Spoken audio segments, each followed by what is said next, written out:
Hey guys, happy Tuesday to everybody. I wanted to come out and make a video because I'm going to do another tag video. I know I've been really enjoying making the tag videos and then watching everybody else's videos as well. Now I'm not starting this tag, this is somebody else's tag that I decided I would participate in.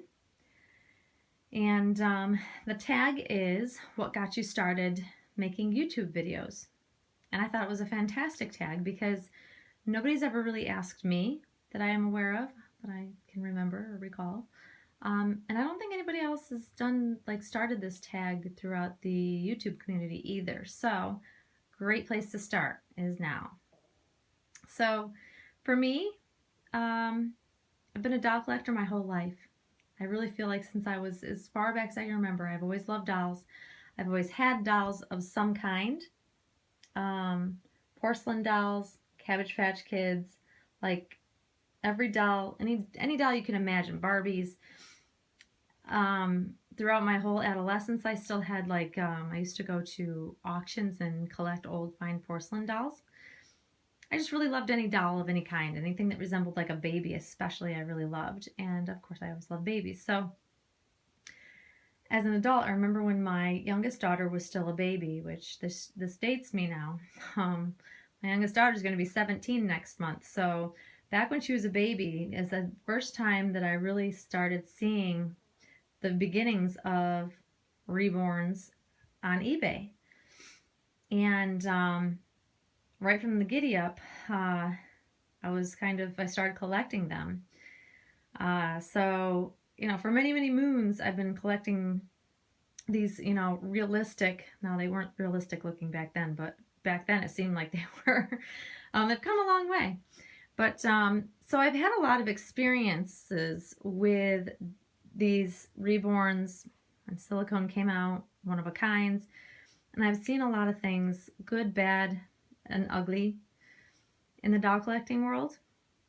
So for me, when I first started noticing YouTube videos about dolls was a number of years ago when a collector posted on Doll Fan Forum that they had stumbled across a YouTube video of someone role-playing and sharing their reborn dolls.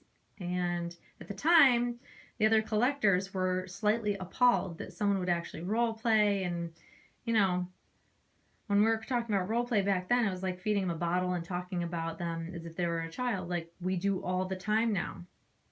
So we've come a long ways, and come to find out that person they posted about the video was Little X Loves. That was Laura. And she really, for me, I started watching her channel at that point in time just because I thought it was lighthearted, it was fun, it was a great way to share your dolls. And it grew from there. I think that just picked up from there. I don't know who the very first person was that started that, but for me it was definitely Laura in my eyes. And it grew from there, and people started joining in, other collectors, and I started subbing other accounts or channels, and started watching different people's channels and got hooked. I just really enjoyed it, and I found some favorites that I really watched on a regular basis, and I started talking with them, and these were people that were across the world, literally. So for me, that was the first time that, other than on a forum, I could connect with people, other collectors all the way around the world. So I was just completely wowed, and that really sucked me in. So long story, I know, but I'm getting to it. So one of my faraway friends that I met through YouTube had said to me, why don't you start making videos? It's not hard. It's a great way to share your dolls. She encouraged me to really just go out and do it. And so one day I sat and I was thinking about it for quite some time, and I finally came to the conclusion that, I have a lot I can share with people, with other collectors, that I think could be useful, but also just to be able to share and connect with other people through video is just fun. So I decided that my goal for having a YouTube channel was, one, share the dolls. That's the main reason. Enjoy and share my dolls, because I interact more with them when I'm making videos. I change them more. I do more with them when I'm actively making videos. And two, and the other reason is because I find it's important to share my experiences. So this kind of ties in and, you know, brings together why I was bringing up my past and longevity of collecting, because I've had a lot of great experiences. I've had a good number of bad experiences, and the bad experiences and the good experiences I tend to share. If I like an artist, I want to share it so that other potential collectors will know that they're a good, reputable artist. If I've had a bad experience, especially if someone's done the wrong thing, like I don't ever badmouth anybody, but I do share what happens, and I give, you know, other collectors that sell me dolls and or artists, I give them the chance to make anything that went wrong right. And if they don't, I am more apt to share what went wrong so that hopefully it doesn't happen to somebody else in the future. So I find that sharing information is probably just as big for me as sharing the dolls, because I think that, you know, as we stumble into this hobby, we're so uninformed. We don't know who's good, who's not, and I think it's important to put the information out there for other potential collectors and newcomers or people that are just getting into something different than what they were used to. You know, just for instance, like the medium silicone. You know, when it first came out, everybody was like, oh, I just want a silicone doll. They didn't care who made it. They didn't know that there was different qualities of silicone. And a lot of people got burned because everybody and their brother jumped on the bandwagon and thought they were a silicone artist, when in fact it's very, very difficult. And only a small number, a smaller number than reborn artists, are able to actually create a very good quality silicone doll. So, you know, I think that those are important facts that need to be put out there. So when you see my different videos, when I'm talking about something that might be slightly controversial, or what I think about certain artists or certain dolls that I've had, you know, like sharing that worst box opening, you know, I've shared that kind of in bits and pieces since it happened, which is a few years ago.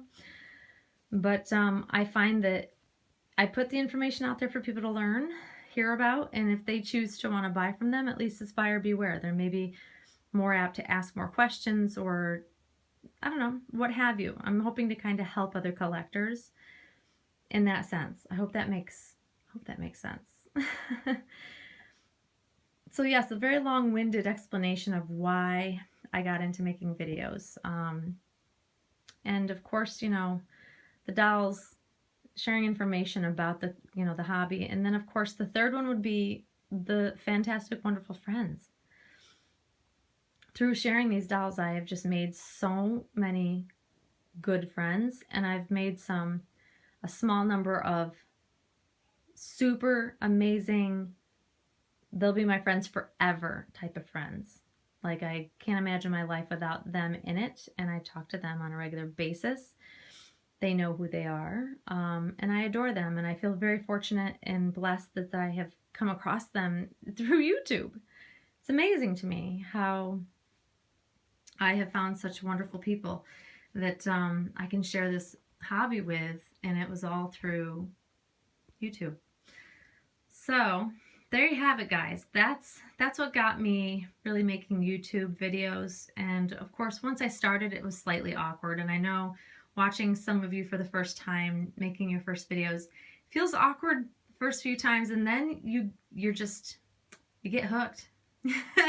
There's something about it. You find that you want to do it more and more as it goes on, and it becomes a natural thing, and it's easy to talk to everybody else out there. And I think it's great to have the more the merrier. Love meeting new people and talking to other collectors. So hope everybody that sees this will want to participate.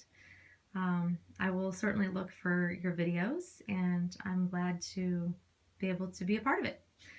And quickly before I go, because we're almost at 10 minutes, I wanted to share, of course, what Addison is wearing. She is wearing a Paz Rodriguez outfit with a pretty little sweater and, of course, some little handmade booties. So cute. She's been a very good girl. She's waiting for spring to arrive. So is Penelope. But yeah, there she is, looking cute as ever. The focus of my video while doing the tag video. So, all right, guys, I hope you all are having a great work week. I know that Easter Sunday is coming up this week. So yeah, I'm sure you'll see lots more of us, and I hope you tune in because I'm sure I'll be doing way more videos. I've been really hooked on them lately, so I hope you all haven't gotten sick of seeing me, and we'll see you all soon, guys. Thanks for watching. Bye-bye.